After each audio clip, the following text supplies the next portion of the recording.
రెండో అంశం వచ్చేటప్పటికి ఇక్కడ ఈ 18 నెలల కాలంలో ఆంధ్రప్రదేశ్ రాష్ట్రంలో జరుగుతున్నటువంటి అరాచకం, ఆంధ్రప్రదేశ్లో 164 మంది ఎమ్మెల్యేల కూటమి, ఒక్కొక్క ఎమ్మెల్యే చరిత్ర తీస్తే ఒకళ్ళేమో మహిళలకు అర్ధరాత్రి వాట్సాప్ కాల్ చేసి నేను అర్ధరాత్రి మాట్లాడతా అంటాడు ఒక ఎమ్మెల్యే, ఇంకొక అతనేమో నా వీడియోలు తీసి పంపిస్తేనే నేను మాట్లాడతా అంటాడు ఇంకొక అతనేమో ఏదైతే ప్రిన్సిపాల్కి డైరెక్ట్ గా ఫోన్ చేసి ఏదైతే నా దగ్గరకు వస్తేనే నీకు పనులు చేస్తా అంటాడు.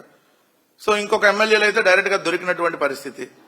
ఇప్పటికిప్పుడు చూస్తే మొన్న జరిగినటువంటి సంఘటనకు సంబంధించి ప్రస్తుతం ఇప్పుడు ఆ కేసు శ్రీకాళహస్తి అంటే మీ అందరికీ ఐడియా ఉండుంటది. ఈ మధ్య శ్రీకాళహస్తిలో జనసేనకు సంబంధించినటువంటి ఇన్ఛార్జ్ గా ఉన్నటువంటి కోట వినోత దంపతులు అక్కడ వాళ్ళ దగ్గర డ్రైవర్ గా పనిచేస్తున్నటువంటి రాయుడిని చంపి చెన్నైలో రివర్ డెలివరీ చేశారు అనేది మనందరం చూసాం.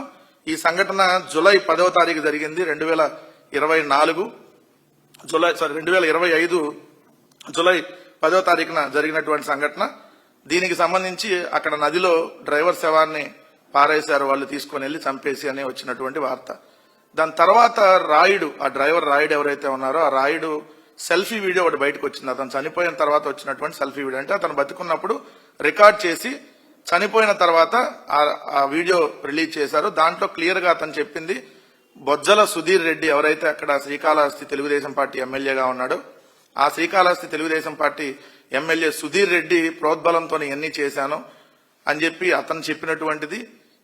అవన్నీ కూడా వాళ్ళు రికార్డు పోలీసులకు సమర్పించారు ఈ కోట వినోద దంపతులు అని మనకున్నటువంటి సమాచారం. దాన్ని బట్టి ఇప్పుడు శ్రీకాళహస్తి తెలుగుదేశం పార్టీ ఎమ్మెల్యేగా ఉన్న బొజ్జల సుధీర్ రెడ్డికి ఏదైతే తమిళనాడు పోలీసులు సమన్లు జారీ చేశారు. అతను ఒక్కడికే కాదు, అతను అనుచరుడిగా ఉన్నటువంటి ఎవరైతే ఇంకొక ఇద్దరు, సుజిత్ రెడ్డి అని బొజ్జల సుధీర్ రెడ్డి అనుచరుడు అతనికి, అలానే జనసేన కార్యకర్త పేట చంద్రశేఖరు. సో వీళ్ళందరికీ వాళ్ళు సమన్లు జారీ చేసి ఆల్రెడీ శ్రీకాళహస్తి వచ్చి విచారణ చేసి వాళ్ళ బ్యాంకు లావాదేవీలు, సెల్ ఫోన్ డేటా ఇవన్నీ కూడా తీసుకున్నారు. దీంట్లో బొజ్జల సుధీర్ రెడ్డి పాత్ర ఉందనేది క్లియర్ గా పోలీసులకి ఉన్నటువంటి సమాచారం. సో బొజ్జల సుధీర్ రెడ్డి అదేవిధంగా జనసేన సంబంధించినటువంటి ఇన్ఛార్జ్, వాళ్ళు ఒకళ్ళకొకళ్ళ రాజకీయ ఆధిపత్యంలో ఒక అమాయకుడైనటువంటి జనసేన క్రియాశీల కార్యకర్తగా ఉన్నటువంటి డ్రైవర్ రాయుడు, అతను పచ్చబొట్టు కూడా ఎంచుకున్నాడు, అంత వీరాభిమాని అతను పవన్ కళ్యాణ్కి. సో ఆ జనసేన పార్టీలో క్రియాశీలకంగా పనిచేస్తా ఉన్నాడు. సో అతను ఈరోజు బలైపోయాడు వీళ్ళ వల్ల. అంటే వీళ్ళ రాజకీయ ఆధిపత్యంలో ఒక సామాన్యుడిని, ఒక డ్రైవరు ఈరోజు చనిపోవడానికి కారణం ఇక్కడ Janasena incharge and Telugu Desam Party MLA. ఇప్పుడు దీనికి ఎవరు సమాధానం, ఆ కుటుంబానికి ఈరోజు ఎవరు అండగా ఉంటారు? సో కనీసం ఇప్పుడు కూడా పవన్ కళ్యాణ్ దీని మీద ఇప్పటి వరకు కూడా రియాక్ట్ కాల, ఎందుకంటే అతను జనసేన కార్యకర్త చనిపోయింది. అంటే వీళ్ళు ఎలా ఉన్నారనంటే వీళ్ళు వైఎస్ఆర్ కాంగ్రెస్ పార్టీ వాళ్ళని చంపేస్తారు, లేదంటే తప్పుడు కేసులు పెడతారు, ఒకవేళ కుదరపోతే చంపేస్తారు, ఏదో కేసులు కూడా వాళ్ళు లొంగపోతే. ఆఖరికి ఎలా అయిందంటే జనసేన వాళ్ళని తెలుగుదేశం వాళ్ళు కొట్టుకునేదాకా వెళ్లారు, చంపుకునేదాకా వెళ్లారు. ఆఖరికి తెలుగుదేశం వాళ్ళు కూడా చంపుకునేదాకా వెళ్లారు. మొన్న వీరయ్య చౌదరి అనేటటువంటి తెలుగుదేశం పాడి మోసాడు కదా చంద్రబాబు నాయుడు గారు వీళ్ళందరూ వెళ్ళి. సో అట్లానే ఏదైతే వీరయ్య చౌదరిని కూడా చంపింది తెలుగుదేశం వాళ్ళే అని చెప్పి ప్రభుత్వం తేల్చింది. సో ఇప్పుడు ఈ బొజ్జల సుధీర్ రెడ్డి అనుచరుడు ఎవరైతే ఉన్నారో సుజిత్, ఇక్కడ మీరు ఫోటోలో చూడొచ్చు.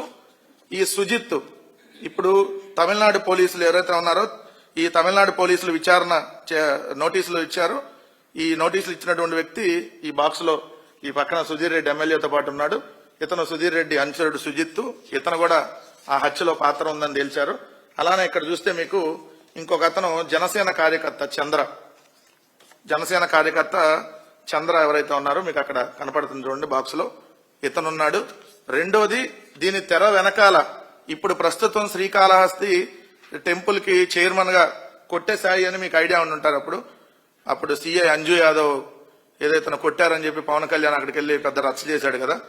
సో ఆ కొట్టే సాయి అనే అతను కూడా దీని వెనకాల ఉన్నాడు, ఈ హత్య వెనకాల తెర వెనకాల అని చెప్పి వస్తున్నటువంటి సమాచారం. సో ఖచ్చితంగా ఇప్పుడు ఎమ్మెల్యేలు, వీళ్ళు ఉన్నటువంటి ఎమ్మెల్యేలు ఏ విధంగా తయారయ్యారంటానికి ఈ సంఘటన కూడా ఒక ఉదాహరణ.